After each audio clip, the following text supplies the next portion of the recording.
نہ ہی تم میں سے کوئی کسی دوسرے کی غیبت کرے۔ اب غیبت کیا ہے؟ کسی شخص کی غیر موجودگی میں اس کی کوئی برائی بیان کرنا، یہ غیبت ہے۔ یہ ہے اس کی ٹیکنیکل ڈیفینیشن۔ لیکن یہاں بھی جان لیجئے ہر غیبت غلط نہیں ہے۔ بس اوقات ایسا ہوتا ہے کہ آپ کا کوئی بھائی ہے، وہ کہیں رشتہ کرنا چاہ رہا ہے اور وہاں کے بارے میں آپ کے پاس کوئی معلومات ہیں ایسی جو اس بیچارے کے علم میں نہیں ہے، اور آپ اسے بتاتے ہیں کہ بھائی وہاں یہ معاملہ ہے، ذرا سوچ لو، تو اس میں در حقیقت غیبت نہیں ہے، بلکہ یہ اپنے اس بھائی کو کسی برائی سے بچانے کی کوشش، اس میں اس کے ساتھ نصح اور خیر خواہی کا جذبہ ہے، نہ کہ ان کو بدنام کرنے کا جذبہ۔ اگر کوئی سبب ہے ہی نہیں اور آپ بیان کر رہے ہیں تو یہ غیبت ہے۔ لیکن اگر معاملہ اس طرح کا ہے تو ظاہر بات ہے اسی طریقے سے کوئی کسی قوم کے رہنما ہیں اور بڑے بڑی شخصیتیں ہیں، اب ان کے بارے میں یہ ہے کہ پبلک میں اگر آپ کو ان پر تنقید کرنی پڑے تو اس کے اندر بھی دیکھا جائے گا کہ وہاں اس کا ہونا ضروری نہیں ہے، وہ تنقید جو ہے آپ ملک اور قوم کی مصلحت میں کر رہے ہیں۔ تو گویا کہ اس طریقے سے غیبت کی ہر شکل جو ہے وہ حرام نہیں ہے۔ البتہ ایک خیال لوگوں کو بڑا غلط ہے، وہ میں ایک حدیث کے حوالے سے اس کا اطالہ کر دینا چاہتا ہوں۔ یہ حضور سے سوال کیا گیا کہ پوچھا گیا کہ غیبت کیا ہے۔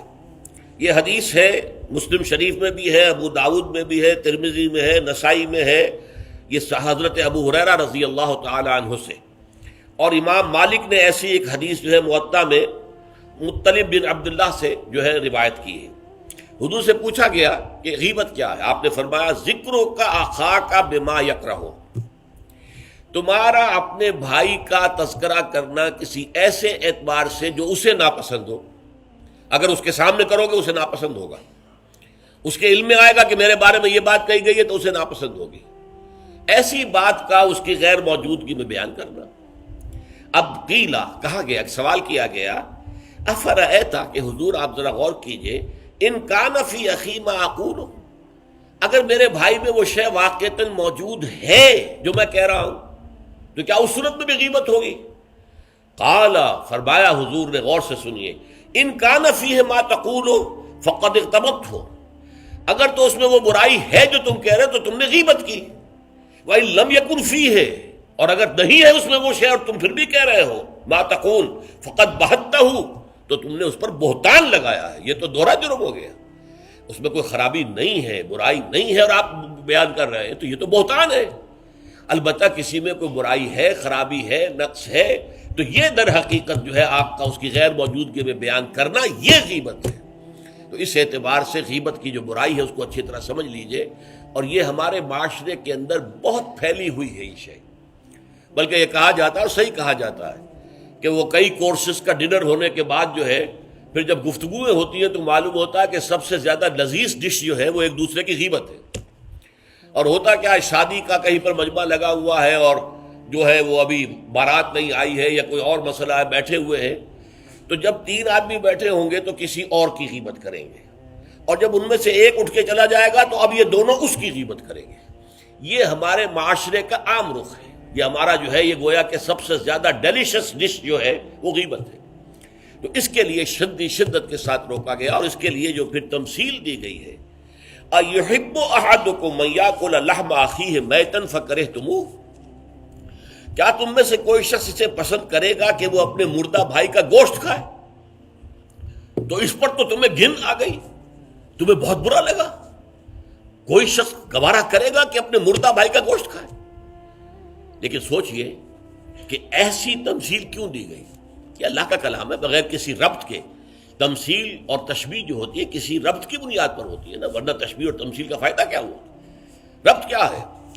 جیسے ایک مردہ اپنے دفاع پر کے قابل نہیں ہے، آپ ادھر سے بوٹی کاٹ لیجئے، ادھر سے بوٹی کاٹ لیجئے، پڑا مردہ ہے، آپ پوری اختیار کے ساتھ جہاں سے چاہے اس کی بوٹی اڑا لیں۔ اگر وہ زندہ ہو تو وہ ہاتھ لگانے دے گا آپ کو جسم کے اپنے کسی حصے پر۔ بعین ہی یہ معاملہ ہے، آپ کا بھائی موجود نہیں ہے اور آپ اس کی عزت پر حملہ کر رہے ہیں، مانوی شخصیت پر حملہ ہے۔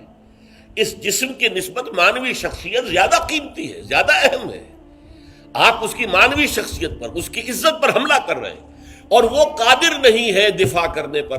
اگر وہ ہوتا اور بات کرتے، اور یہ چیز پسندیدہ ہے، اگر آپ پبلک کے اندر اس کے منہ پر کہیے بات تو معلوم ہوگا بلکہ اس میں جو پسندیدہ ترین بات ہے وہ یہ ہے کہ کسی بھائی کا کوئی عیب ہے، علیحدگی میں جا کر بتاؤ، بھائی تمہارے اندر مجھے یہ نقص نظر آ رہا ہے، برا نہ ماننا، میں نے تمہاری اصلاح کے لیے کہا ہے، مجھے تم سے کوئی قد نہیں ہے، دشمنی نہیں ہے۔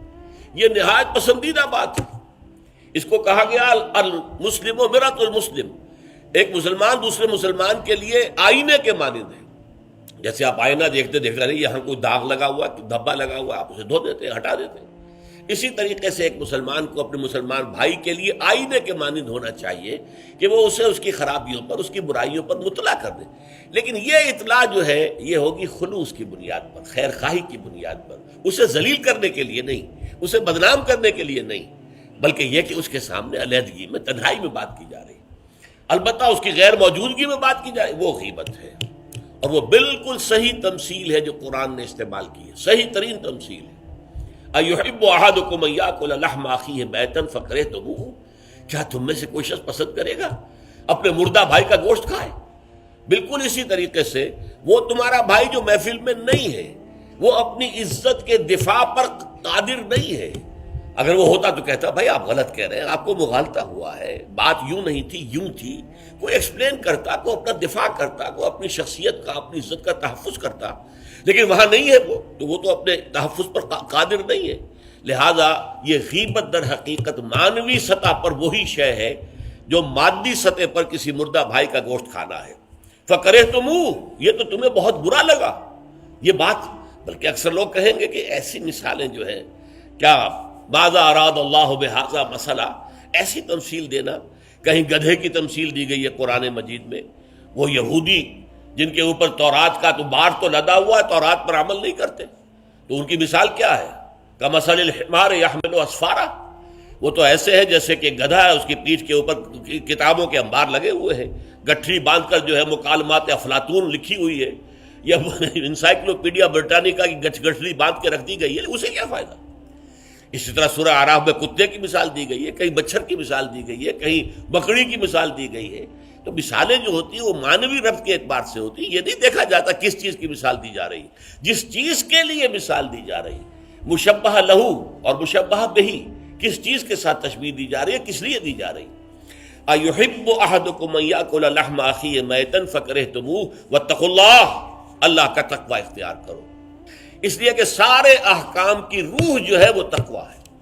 احکام دھرے رہ جائیں گے، رکھے رہ جائیں گے، کتابوں میں لکھے رہ جائیں گے، اگر اپنے اندر تقوی نہیں ہے، برائی سے بچنے کا ارادہ نہیں ہے، اللہ کے عذاب سے بچنے کا مستقل پختہ مصمم ارادہ نہیں ہے، تو کوئی فائدہ نہیں ان چیزوں کا۔